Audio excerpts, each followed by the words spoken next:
दिनांक 4 जुलाई वर्ष 2020, 9वीं कक्षा मैथ्स 1, पहला चैप्टर समुच्चय। टॉपिक्स देखिए हम क्या क्या सीखने वाले हैं।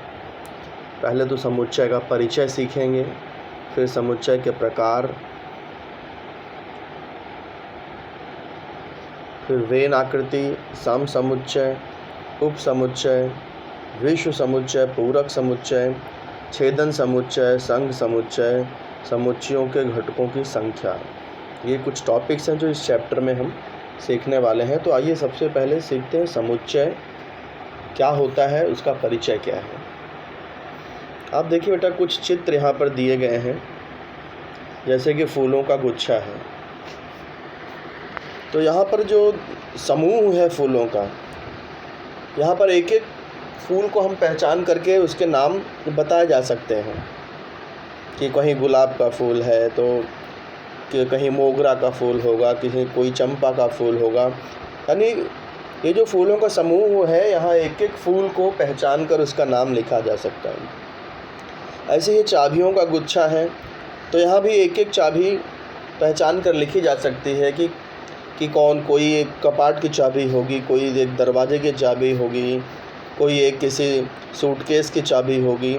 तो यहाँ भी एक एक चाबी पहचान करके लिखा जा सकता है कि कौन सी चाबी कहाँ की है।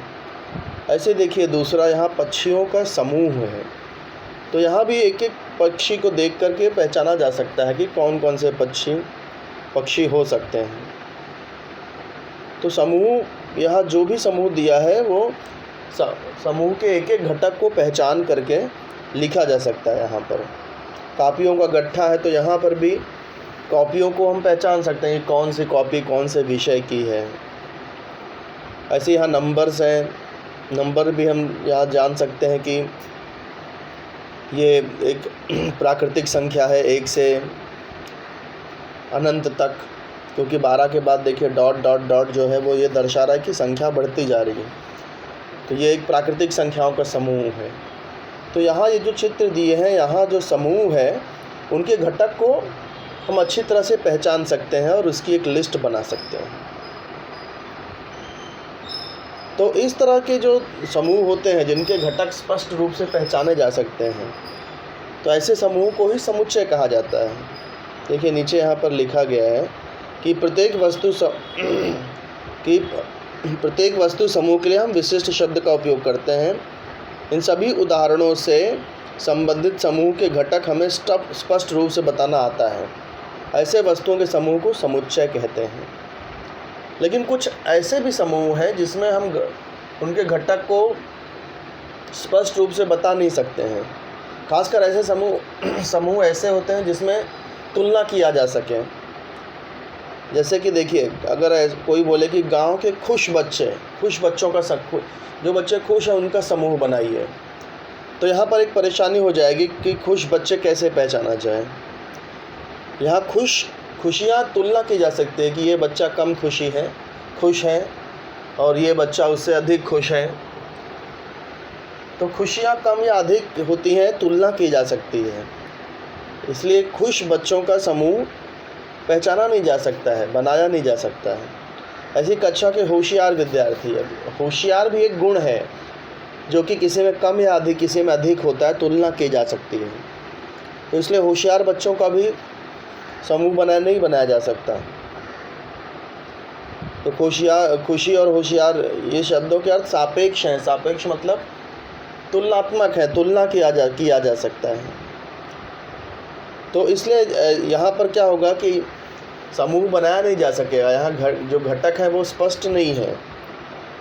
तो इसलिए ऐसे जो समूह हैं जिनके घटक स्पष्ट नहीं होते वो समुच्चय नहीं होते। तो इसलिए समुच्चय की क्या परिभाषा होगी, देखिए यहाँ दिया है, जिस समूह के घटकों को अचूक और स्पष्टता से व्यक्त कर सकते हैं उन समूहों को हम समुच्चय कहते हैं। ये समुच्चय की परिभाषा है कि उसके घटक को पहचाना जा सके। जैसे यहाँ पर देखिए कुछ उदाहरण दिए हैं। सप्ताह के 7 दिन, तो यहाँ आप इसका समूह आराम से बना सकते हैं। सोमवार, मंगलवार, बुधवार, इस तरह से रविवार तक ये समूह बन जाएगा। तो ये भी एक समुच्चय हुआ। दूसरा देखिए 1 वर्ष के महीने, यहाँ भी लिस्ट आराम से बन जाएगी, जनवरी, फरवरी, मार्च, इस तरह से दिसंबर तक। तो ये भी एक समुच्चय हुआ क्योंकि यहाँ घटक स्पष्ट हैं बिल्कुल। कक्षा के पराक्रमी विद्यार्थी, अब पराक्रम देखिए तुलना की जा सकती है कि कोई कम पराक्रमी या कोई अधिक पराक्रमी हो सकता है, एक सापेक्ष हो गया ये। तो यहाँ पर ये समुच्चय नहीं हो सकता क्योंकि यहाँ पर इसके घटक स्पष्ट नहीं है। आरंभ की 10 गणन संख्याएं हैं। आरंभ की 10 गण गिनती की संख्याएं कौन सी हैं? 1 2 3 4 5 6 7 8 9 10। तो यहाँ भी घटक स्पष्ट हैं, इसलिए ये भी समुच्चय है। महाराष्ट्र के मजबूत गढ़ किले, अब देखिए मजबूत, ये फिर से एक तुलनात्मक शब्द हो गया, तुलना की जा सकती है।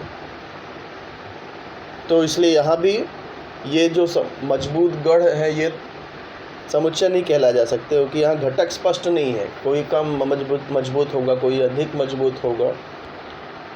हमारे सौर मंडल के जो ग्रह हैं, यहाँ भी 9 ग्रहों की लिस्ट बनाई जा सकती है, तो इसलिए यह भी एक समुच्चय है, घटक स्पष्ट हैं। तो ये समुच्चय की परिभाषा आप समझ गए होंगे कि समुच्चय किसे कहते हैं। तो समुच्चय ऐसे समूह को कहते हैं जिनमें घटकों की जो सूची है वो बिल्कुल स्पष्ट हो, घटक एकदम स्पष्ट हो। अब देखिए समुच्चय को नाम कैसे दिया जाता है? कैपिटल अक्षरों से दिया जाता है। जैसे यहाँ पर देखिए ये कैपिटल N बराबर 1 2 3 डॉट डॉट डॉट ये दिख रहा होगा। कैपिटल W बराबर 0 1 2 3 dot dot dot dot dot. Capital I is equal to dot dot dot dot -3 -2 -1 0 1। तो समुच्चय को कैपिटल अक्षरों से दर्शाया जाता है। दूसरा एक और चिन्ह आप यहाँ पर देख सकते हैं, स्मॉल a। ये मैं कैमरा ऑन कर देता हूँ तो आपको समझना आसान हो जाएगा जो मैं आपको समझाना चाह रहा हूँ।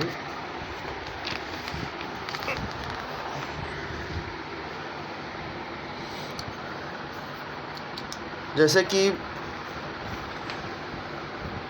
मैं ये समुच्चय लिख दूँ, कैपिटल A 1 2 3 4, ये मैंने एक समुच्चय लिख दिया। तो समुच्चय A है और इसमें घटक है 1 2 3 4। अब मुझे ये बताना है कि समुच्चय A से ये जो 1 है ये समुच्चय A का एक घटक है, तो इसे कैसे लिखेंगे? 1 belongs to set A। Hindi में इसे पढ़ेंगे कि 1 यह समुच्चय A का घटक है। ऐसे 2 भी समुच्चय A का घटक है, 3 भी समुच्चय A का घटक है, 4 भी समुच्चय A का घटक है। तो ये जो चिन्ह है ये दर्शाता है कि ये नंबर इस समुच्चय का घटक है, यानी इस समुच्चय के अंदर ये आता है। अब यदि घटक नहीं है तो कैसे दर्शाएंगे? जैसे 5 इसके अंदर नहीं है तो हम इसे ऐसे लिख सकते हैं, 5 ये घटक नहीं है समुच्चय A का। इंग्लिश में से ऐसे पढ़ते हैं, 5 does not belong to set A। यहाँ 1 belongs to A, 5 does not belongs to set A। 5 समुच्चय A का घटक नहीं है। तो यहाँ इसको पढ़ते कैसे हैं मैं यहाँ लिख देता हूँ। तो इसे ऐसे लिखेंगे कि 1 यह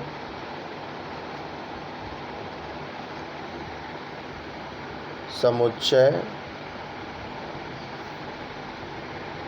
A का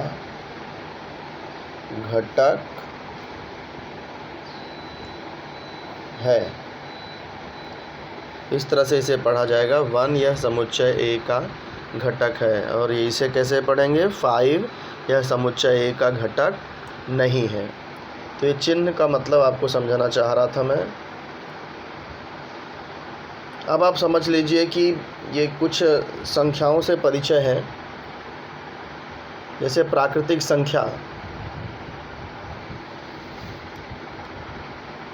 ये भी मैं कैमरे में ही आपको समझा देता हूँ। चलिए,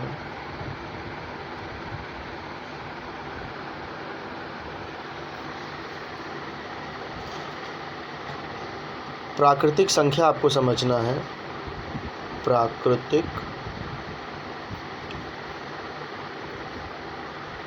संख्या को नेचुरल नंबर कहते हैं इंग्लिश में, इसलिए इसे कैपिटल N से दर्शाया जाता है।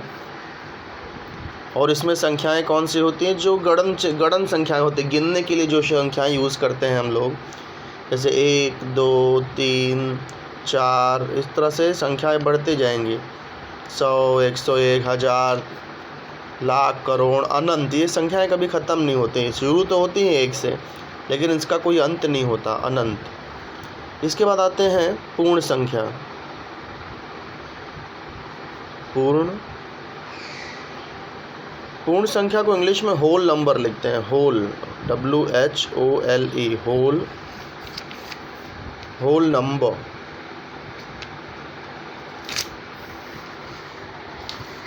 पूर्ण संख्या को इंग्लिश में होल नंबर लिखा जाता है, इसीलिए इसे W अक्षर से दर्शाया जाता है। अब ये संख्याएं कौन सी होती हैं? ये होती हैं 0 1 2 3 4 5 6 7 8 9 10 अनंत। यानी पूर्ण संख्या 0 से शुरू होती है और ये लगातार बढ़ते जाते हैं, इसका कोई अंत नहीं होता। इसके बाद आप समझ लीजिए पूर्णांक संख्या।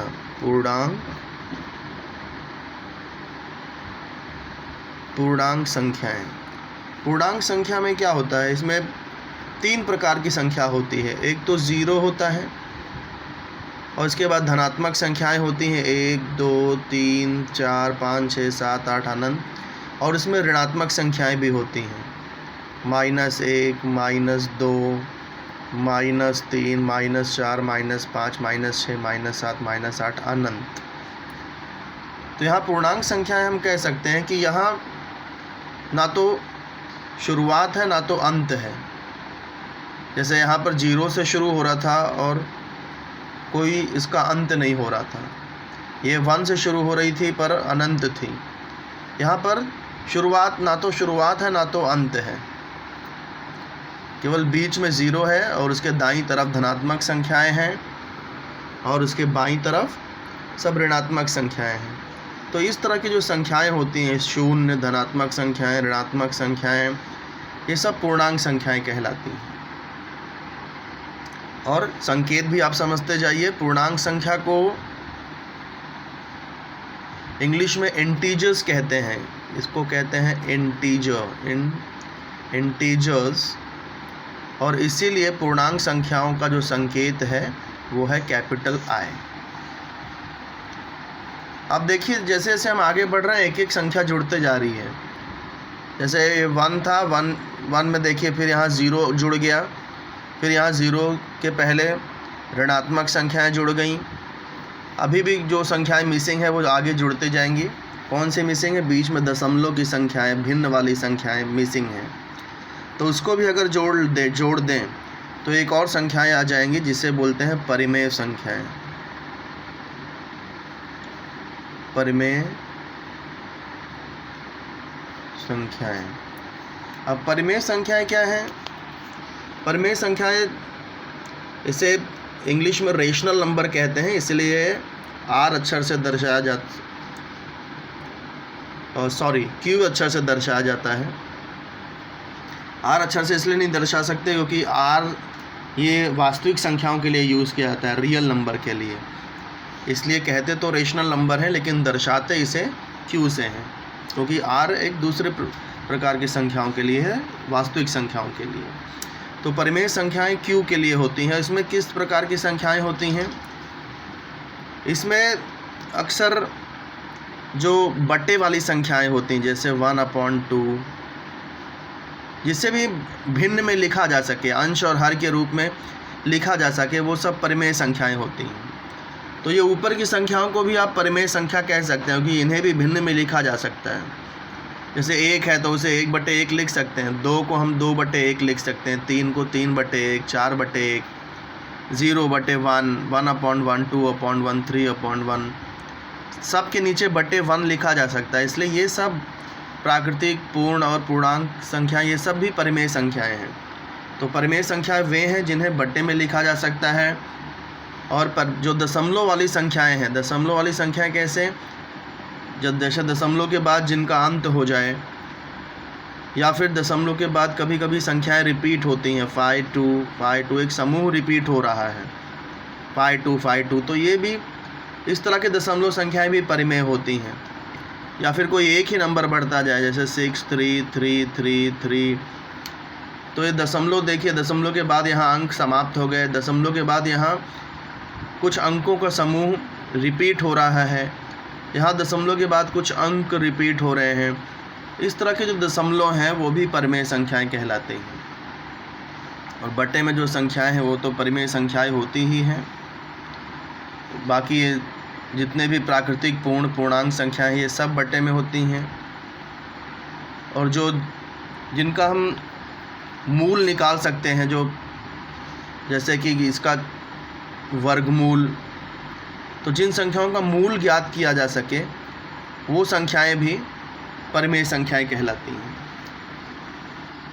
और ये परिमेय ये सब क्यों कहलाती हैं, क्योंकि एक ही परिमेय संख्या की एक ही पहचान है कि इन्हें बट्टे में लिखा जा सकता है। इस तरह के दशमलव को भी भिन्न में बदला जा सकता है, इन्हें भी भिन्न में बदला जा सकता है।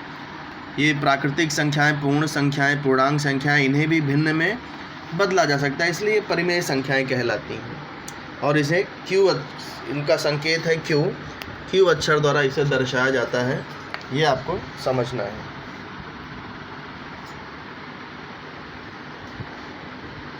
अब इसके बाद एक और संकेत आप समझ लीजिए, आर, यहाँ पर किताब में दिया है आर।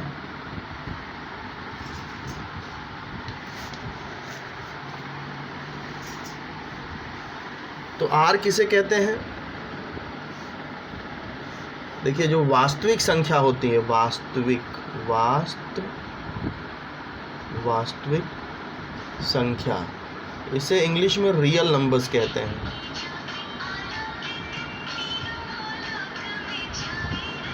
रियल नंबर्स, और इसीलिए इसे आर अक्षर से दर्शाया जाता है। वास्तविक संख्या किसे कहते हैं बच्चों? इसकी एक ही परिभाषा है, जिन्हें संख्या रेखा पर दर्शाया जा सके। जिन संख्याओं को संख्या रेखा पर दर्शाया जा सकता है उन्हें वास्तविक संख्याएं कहते हैं। तो अब समझ लेते हैं कि वे कौन सी संख्याएं हैं जिन्हें नहीं दर्शाया जा सकता। तो दर्शाया जाता है तो बहुत बड़ा समूह हो जाएगा। यदि आप ये समझ जाएं कि किस प्रकार की संख्याओं को नहीं दर्शाया जा सकता, तो वास्तविक संख्याएं आप आराम से समझ जाएंगे। तो पहले अवास्तविक संख्याएं समझ लीजिए। देखिए, ऐसे जो नंबर होते हैं, जैसे कि करनी में माइनस कोई भी नंबर हो, 1 हो, 2 या 3 हो, तो इस तरह की जो संख्याएं हैं, या फिर करनी में -1, करनी के अंदर माइनस है और कोई नंबर है, इस तरह की जो संख्याएं होती हैं वो अवास्तविक होती हैं। इन्हें संख्या रेखा पर दर्शाना संभव नहीं होता है। क्यों नहीं होता, इस विस्तार पे नहीं जाऊंगा, वीडियो काफ़ी लंबा हो जाएगा। तो आप समझ लीजिए, ये जो करनी है, फिर अंदर माइनस है और कोई नंबर है, इस तरह की संख्याएं वास्तविक संख्या नहीं होती, अवास्तविक होती हैं, क्योंकि इन्हें संख्या रेखा पर दर्शाना संभव नहीं होता। और इस तरह की संख्याओं को छोड़ करके बाकी जितनी भी संख्याएं हैं, सब के सब वास्तविक संख्याएं कहलाती हैं। इनका संकेत आर है। तो आपको यहाँ पर ये चीज़ें समझ लेना है। मैंने फिर से रिपीट कर दूँ कि अभी आगे काम आएगा आपको। इस तरह की संख्याएं, एन किसे कहते हैं? 1 2 3 4 5 प्राकृतिक संख्या। प्राकृतिक संख्या के बाद पूर्ण संख्या 0 1 2 3, ये सब पूर्ण संख्या है। फिर है आपका पूर्णांक संख्याएं, जिसका संकेत है आई। इसमें क्या क्या 3 तरह की संख्याएं होती हैं, 0, फिर सारे धनात्मक संख्याएं और सारी ऋणात्मक संख्याएं। इसके बाद है आपकी परिमेय संख्या। परिमेय संख्या कौन सी है जिसमें आपको बट्टे में भी नंबर मिलेंगे, दशमलव में भी नंबर मिलेंगे और जिनका मूल ज्ञात किया जा सकता है। इस प्रकार की संख्याएं परिमेय संख्याएं कहलाती हैं। दशमलव भी मैंने 3 टाइप आपको बताया कि दशमलव के बाद जिनके अंकों का अंत हो रहा है, या दशमलव के बाद कोई अंकों का समूह बार बार रिपीट हो रहा है, या दशमलव के बाद कोई एक अंक रिपीट हो रहा है। ऐसे जो दशमलव है वो परिमेय संख्याएं कहलाते हैं। इसके बाद मैंने आपको समझाया रियल नंबर, वास्तविक संख्याएं। इसमें एक क्या होता है कि ये जो करनी में माइनस कोई भी अंक हो, इसको छोड़ करके अन्य सभी प्रकार के अंक सब वास्तविक संख्याएं होती हैं। इसमें सारे प्राकृतिक, पूर्ण, पूर्णांक और परिमेय संख्या सब कुछ इसमें आ गए हैं। तो अब आगे बढ़ते हैं। समुच्चय लिखने की पद्धतियाँ क्या हैं? तो इसको लिखने की 2 पद्धति हैं। एक है सूची पद्धति, जिसको लिस्टिंग मेथड कहते हैं, और दूसरी है गुण वर्णन पद्धति। तो देखिए कैसे लिखना है आपको। सूची पद्धति में जब आप किसी समूह को लिख रहे हैं तो धनु कोष्ठक लगाया जाएगा। धनु कोष्ठक देखिए कैसे, धनु कोष्ठक लिखने का एक तरीका आपको मैं समझा देता हूँ। धनु कोष्ठक कैसे आप बना सकते हो। देखो, कोष्ठक अगर आपको शुरुआत करनी है तो ये आपको S बनाना है और फिर आपको 2 बना देना है। ये S2 बंद करना है तो कैसे, पहले 2 बना दीजिए और फिर S बना दीजिए। ये धनु कोष्ठक कहलाया जाएगा। तो बड़ा आसान तरीका, थोड़ा प्रैक्टिस कर लेना। कई लोग इस ब्रैकेट को नहीं बना पाते, तो याद करो S2 2S। इस तरह से आप धनु कोष्ठक बना सकते हैं। तो आइए समझते हैं क्या तरीका है। इस पद्धति में समुच्चय के सभी घटकों को धनु कोष्ठक में लिखा जाता है और बीच में कॉमा लगता है, अल्प विराम लगाया जाएगा लिखते समय आपको। जैसे कि आप 1 लिख रहे हो, अगला घटक लिखने के लिए आपको कॉमा, अल्प विराम लगा के दूसरा घटक लिखना है। तो सारे घटक आपको कॉमा लगा के लिखने हैं। क्रम महत्वपूर्ण नहीं होता। जैसे आप 1 2 लिख रहे हो तो यदि आप 2 1 भी लिखते हैं तो भी दोनों सही हैं, क्रम महत्वपूर्ण नहीं होता। लेकिन एक बात आपको समझनी है कि कोई भी घटक 2 बार नहीं लिख सकते आप। जैसे 1 2 2, ये 2, एक ही घटक 2 बार आप नहीं लिख सकते। एक घटक सिर्फ एक ही बार आएगा। सारे घटकों केवल एक बार दर्शाना आवश्यक होता है। देखिए जैसे यहाँ के उदाहरण दिया है किताब में, 1 से 10 में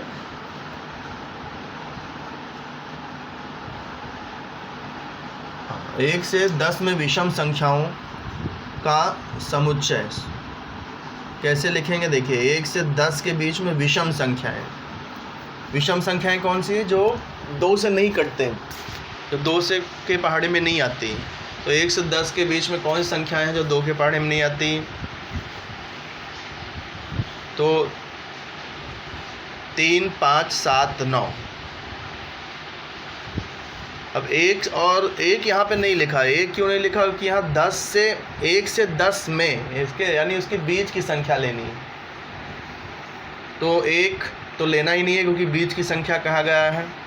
2 के पहाड़े में आता है। 3 देखिए नहीं आता। 4 आता है। 5 भी विषम है। 6 सम है क्योंकि 2 के पहाड़े में आता है। उसके बाद 7 आ गया विषम में। 8 2 के पहाड़े में आता है इसलिए नहीं आएगा यहाँ पर। और 9, तो 3 5 7 9। देखिए ये कैसे लिखा। सबसे पहले कैपिटल लेटर A यूज़ किया है, फिर बराबर धनु कोष्ठक, फिर उसके अंदर सारे घटक कॉमा डाल के लिखे हैं, धनु कोष्ठक बंद। अब देखिए इसे इस तरह भी लिखा जा सकता है, 3 5 7 9। यहाँ घटक का क्रम बदल दिया है, 7 3 5 9। तो क्रम बदलने से कोई फ़र्क नहीं पड़ता, कोई भी क्रम में आप इसे लिख सकते हैं। एक और उदाहरण यहाँ दिया, जैसे रिमेंबर में देखिए REMEMBER। इसके अक्षरों का यदि समुच्चय बनाना है तो देखिए पहला अक्षर R है, धनु कोष्ठक में स्मॉल r लिखा। दूसरा अक्षर E है, E लिख दिया। फिर तीसरा अक्षर M है, M आ गया कॉमा डाल के। M के बाद वापस E है। तो ई हम लिख चुके हैं, इसलिए वापस ई नहीं आएगा। ई के बाद फिर से एम आ रहा है, तो ई एम 2 बार आ गया, इसलिए वापस ई एम सिर्फ एक ही बार आएगा समुच्चय लिखते समय। तो ई एम हो गया बी। हाँ, बी देखिए नहीं आया है, तो बी हमें लिखना पड़ेगा। बी के बाद ई और आर हम लिख चुके हैं, इसलिए ई आर नहीं लिखेंगे। यानी सूची पद्धति लिखते समय हमें इन नियम का ध्यान रखना है कि कैपिटल लेटर यूज़ करना है, धनु कोष्ठक यूज़ करना है, बीच में कॉमा डालना है घटकों के बीच में, और घटक आपको रिपीट नहीं करने हैं। क्रम किसी भी क्रम में लिखेंगे वो चलेगा, लेकिन कोई भी घटक 2 बार नहीं आना चाहिए, रिपीट नहीं होना चाहिए। तो ये था सूची पद्धति। गुणवर्णन पद्धति किसे कहते हैं? गुणवर्णन पद्धति, इसमें सूची नहीं बनाते हैं, बल्कि समुच्चय का जो सामान्य घटक एक चरांक से दर्शाया जाता है और इसके आगे खड़ी रेखा खींची जाती है। यानी एक तरह से सूत्र लिखा जाता है, एक ऐसा सूत्र लिखा जाता है जिस सूत्र के सहारे हमें सारे घटक प्राप्त हो जाएं। जैसे कि यहाँ पर देखिए उदाहरण एक दिया है, capital A is equal to,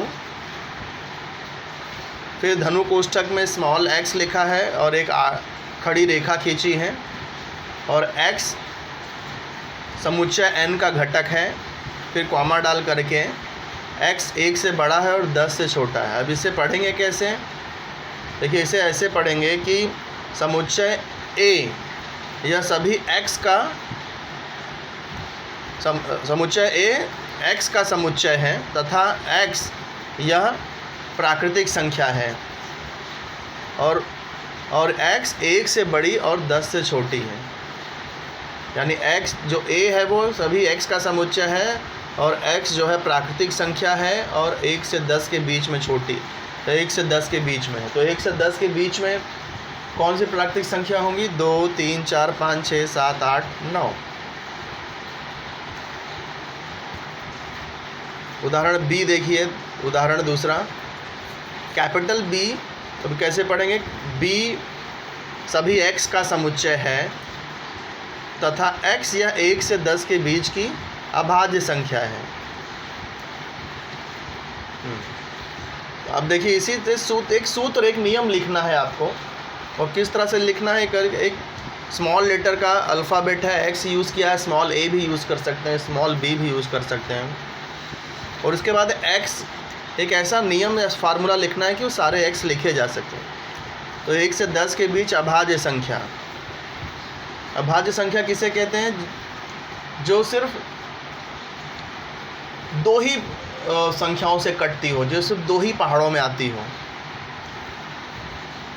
जिसके केवल 2 विभाजक होते हैं, जो 1 से कटे और खुद से कटते हैं, ऐसे संख्याओं को ही अभाज्य संख्या कहते हैं। तो अभाज्य संख्या में 1 को आप अभाज्य संख्या नहीं कह सकते हो, क्योंकि 1 सिर्फ एक खुद के ही पहाड़े में आता है। 2 देखिए, 2 1 के पहाड़े में भी आता है और खुद के पहाड़े में भी आता है, तो 2 एक अभाज्य संख्या हो गई। 3 भी देखिए, सिर्फ 1 3 ज़ा 3 और 3 1 ज़ा 3, 2 ही पहाड़ों में 3 आता है, तो 3 भी अभाज्य है। 5 भी 1 से और 5 से ही खाली कटेगा, इस यानी 2 ही खाली इसके ये हैं, 2 ही पहाड़ों में ये आ रहा है, तो इसलिए 5 भी एक अभाज्य संख्या है। 7 भी देखिए, ये भी इसके भी केवल 2 ही संख्याओं से कटेगा, 1 से और खुद से, तो ये 1 से 10 के बीच की अभाज्य संख्या हो गई। तो अभाज्य संख्या पहचानना, ये भी आप ध्यान रखिए कि अभाज्य संख्या कैसे, जो सिर्फ 2 ही नंबरों से कटे। सिर्फ एक ही नंबर से कट रही तो भी अभाज्य नहीं कह सकते, 1 से ज़्यादा नंबरों से कट रही है यानी पहाड़ों में आ रही है, तो उसे भी आप अभाज्य संख्या नहीं कह सकते। तो 1 से 10 के बीच की अभाज्य संख्या हो गई। ये सूची पद्धति में देखिए लिखा है 2 3 5 7, और ये गुणवर्णन पद्धति में कि b या सभी x का समुच्चय है तथा x या 1 से 10 के बीच की अभाज्य संख्या है। q यह परिमेय संख्याओं का समुच्चय है। गुणवर्णन पद्धति में कैसे लिखेंगे? Capital Q is equal to अब परिमेय संख्या का मतलब होता है बटे में, यानी अंश और हर उसमें होता है, इसलिए कैसे लिखा, p बटे q।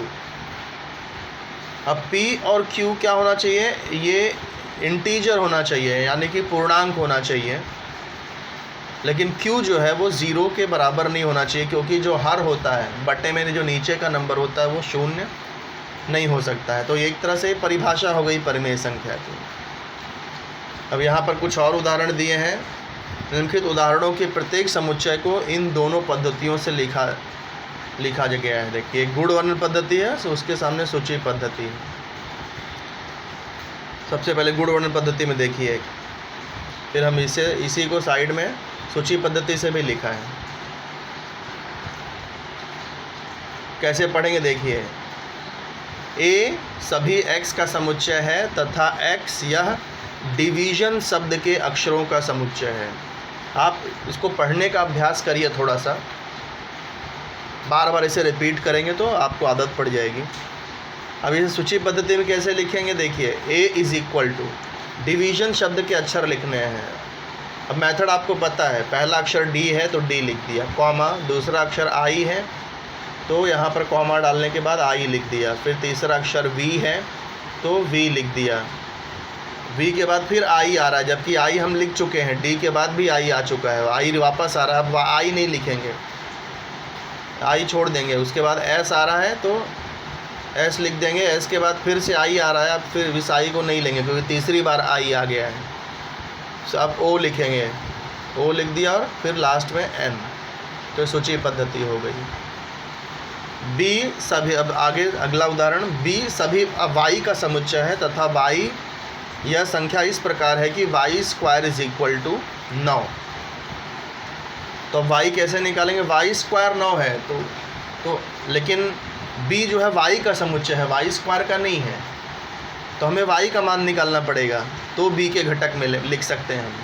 y स्क्वायर 9 है तो अगर y चाहिए तो वर्गमूल निकालना पड़ेगा। y स्क्वायर का वर्गमूल y हो जाएगा, 9 का वर्गमूल +3 और -3 दोनों हो सकता है। तो इसलिए b का सूची पद्धति में क्या आ जाएगा, -3 और 3। प्लस माइनस क्यों हो गया, देखो -3 का वर्ग करोगे तो भी 9 आएगा, 3 का वर्ग करोगे तो भी 9 आएगा। -3 × -3 9, 3 × 3 भी 9, इसलिए 9 का वर्गमूल +3 भी होता है और -3 भी होता है। फिर c सभी z का समुच्चय है तथा z यह संख्या 5 की गुणक है जो 30 से छोटी प्राकृतिक संख्या है। अब देखिए यहाँ दो शर्त हैं, 5 की गुणक है यानी 5 का पहाड़ा, गुणज या गुणक या 5 का पहाड़ा, लेकिन 30 से छोटी होनी चाहिए। तो कैसे लिखेंगे, 5 का पहाड़ा लिखना है लेकिन 30 से छोटा होना चाहिए। 5 का 5, 5 2 10, 5 3 15, 5 4 20, 5 5 25, 5 6 30, ये 30 के बराबर हो गया। तो हम लेकिन हमें यहाँ 5 से छोटी लिखनी, 30 से छोटी लिखनी, तो 25 तक आ गया। तो ये सब गुणवर्णन पद्धति और ये सूची पद्धति है। यहाँ पर भी कुछ इस तरह से दिया है, तो मैं चाहूँगा ये बॉक्स आप खुद से भरें। यहाँ सूची पद्धति दिया है और देखिए यहाँ पर गुणवर्णन पद्धति राइट साइड में दिया है। सेकंड में देखिए यहाँ ये ब्लैंक छोड़ दिया है, रिक्त स्थान छोड़ा है और यहाँ गुणवर्णन पद्धति छोड़ा। तो इस गुणवर्णन पद्धति को यहाँ बाईं तरफ आपको सूची पद्धति में लिखना है, फिर जहाँ सूची पद्धति है वहाँ उसको गुणवर्णन पद्धति में लिखना है। फिर ये यहाँ पर इंद्रधनुष के रंग हैं। इंद्रधनुष के रंग याद रखने का एक तरीका मैं आपको बता देता हूँ, बहुत सुंदर सा तरीका है। लाल ना पीहनी आ बैठ, जैसे कोई माँ अपने छोटे बच्चे को कह रही हो कि लाल ना पी हनी, हनी यानी शहद, ना पी हनी आ बैठ।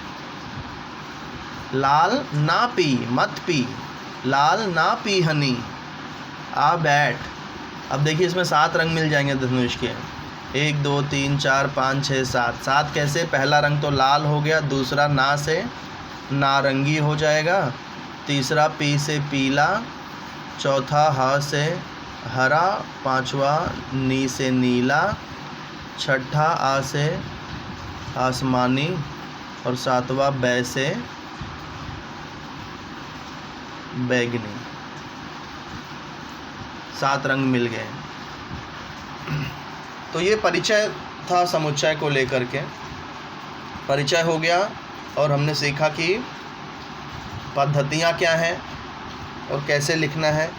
तो मैं चाहूँगा ये जो बॉक्स यहाँ पर जो सारणी दी है ये आप पूरा करिए और 1.1 पूरा करने का भी प्रयास करिए। अगले वीडियो में मैं 1.1 हल करके भेजूँगा, आप भी प्रयास करना। जो नहीं आएगा वो आप मुझसे पूछना। ये वीडियो काफ़ी लंबा हो गया है, इसलिए इस वीडियो में 1.1 नहीं कर रहा हूँ, अगले वीडियो में 1.1 करेंगे। लेकिन ये जो मैंने परिचय दिया है इसका आप अभ्यास करते रहिए, नहीं तो अगले वीडियो 1 में 1.1 आने तक यदि आप नियम भूल गए तो फिर 1.1 समझ में नहीं आएगा। इसलिए जब मैं परसों 1.1 का वीडियो डालूँगा तब तक आप इस नियम का अभ्यास करिए और ये सारणी पूर्ण करके रखिए। यही आपका होमवर्क है। धन्यवाद।